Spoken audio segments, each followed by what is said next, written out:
Morning everyone. So this is a novel by Margaret Atwood. ये जो novel है वो बहुत फेमस नावल है। इसका नाम है सरफेसिंग। ये कैनेडियन लिटरेचर के अंदर आती है और मार्गरेट एटवुड जो है वो बहुत ही फेमस राइटर भी हैं। इसको कैनेडियन लिटरेचर में पढ़ना बहुत ज़रूरी है। आगे बढ़ते हैं, जैसे हमने नाम पढ़ लिया, आगे बढ़ते हैं। नावल का ओवरव्यू देखते हैं। इसमें लिखा हुआ है Margaret Atwood haunting novel surfacing. या इसमें एक अननेम नरेटर है जिनका नाम नहीं बताया हुआ है। वो एक रिमोट एरिया, वहाँ पे वाइल्ड में जाती हैं, रूरल क्वेबेक। किसको सर्च करने के लिए? To search her missing father. अपने फादर को ढूंढने के लिए वो वहाँ पे जाती हैं। और फिर वहाँ जाके वो अनटेम्ड लैंडस्केप देखती हैं बहुत सारे। और उनके साथ कौन कौन जाता है? अकम्पनीड बाय हर बॉयफ्रेंड और अनदर कपल। एक कपल होते हैं, वो रहते हैं साथ में, प्लस उनका एक बॉयफ्रेंड रहता है।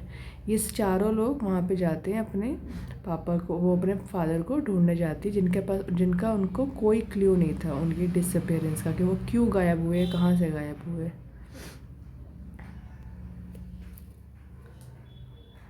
अब हमारे मेन कैरेक्टर पे आते हैं। तो पहले तो ये नरेटर ही है। The narrator is an unnamed woman in her late 20s। ठीक है, ये यहाँ पे अपने मिसिंग फादर को, वो इमोशनली डिटैच्ड होती हैं, बट वो स्ट्रगल कर रही होती है, बहुत आइसोलेटेड रहती हैं, वो अकेले रहती हैं लाइफ में, और बहुत अकेला फील करती हैं। अपनी आइडेंटिटी और अपने रिलेशनशिप में बहुत डिसकनेक्टेड और बहुत क्योस रहता है। फिर उनके जो बॉयफ्रेंड है, जो है, उनके बॉयफ्रेंड का नाम है नरेटर के बॉयफ्रेंड का। ये बहुत ही क्वाइट और जेंटल होते हैं, एक टीचर होते हैं, और he wants to marry her. वो चाहते हैं कि वो उससे शादी करे, बट वो नहीं चाहते, इसलिए क्योंकि उनका ऑलरेडी एक मैरिड लाइफ में दिक्कत थी, उनका डिवोर्स हो रखा था, तो वो आगे कंटिन्यू फिर से एक और शादी नहीं करना चाहती थी, तो वो इसलिए कनेक्ट नहीं कर रहे थे, but he wants to marry her. अब ये है कपल, डेविड एंड अना। ये लोग मैरिड कपल हैं और नरेटर को हम अकम्पनी करते हैं। डेविड जो है बहुत मैनिपुलेटिव होता है, बहुत क्रूल होता है, जिसको अपनी बातों में फंसाना, लड़कियों के साथ घूमना। और जो उनकी वाइफ होती है एना, वो अच्छी होती हैं, बट वही है कि इनका रिलेशन बहुत टॉक्सिक होता है। बाहर से दुनिया को दिखाते हैं कि बहुत खुश है, बट अंदर से they are not that happy. अब इसकी सेंट्रल थीम क्या देख लेते हैं। यहाँ पे है द प्रोटैगनिस्ट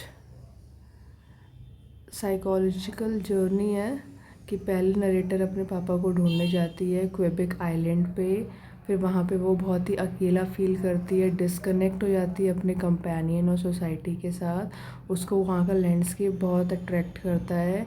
फिर वहाँ पे थर्ड क्या है? She abundance language, clothing and human construct American with in her scene. फिर उनका स्पिरिचुअल रिबर्थ होता है।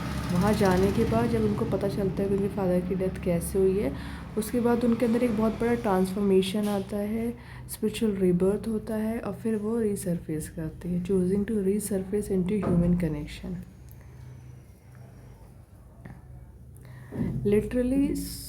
लिटरेरी सिग्निफिकेंस, इम्पोर्टेंस क्या क्या है? ये जो नावल है वो रिप्रेजेंट कर रही है crucial text in feminist literary history. ये एक फ़ीमेल के बारे में है, जो डिपिक्ट कर रही है एक वुमेन की साइकोलॉजिकल ब्रेकडाउन, कि वो अंदर ही मेंटली कितना प्रेशर झेला उसने दुनिया से, और वो कैसे ब्रेकडाउन हो गई है।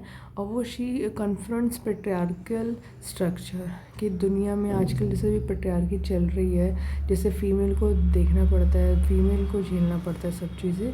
एडवर्ड्स प्रोटैगनिस्ट यहाँ पर रिजेक्ट करती है the rational technological world associated with masculine dominance. जो एडवर्ड की प्रोटैगनिस्ट है, दैट इज़ अननेम्ड, वो रिजेक्ट करते हैं मैस्कुलिन डोमिनेंस। वो अकेले लड़ती हैं, अकेले खोज पे जाती हैं, क्वेबेक आइलैंड पे जाती हैं, अपने फादर को ढूंढती हैं। जो उनका बॉयफ्रेंड है वो उससे रिलेशनशिप में आने से कंटिन्यू मना कर देती हैं। She doesn't want to marry him, और आगे वो चीज़ों को अकेले ही टैकल करती हैं।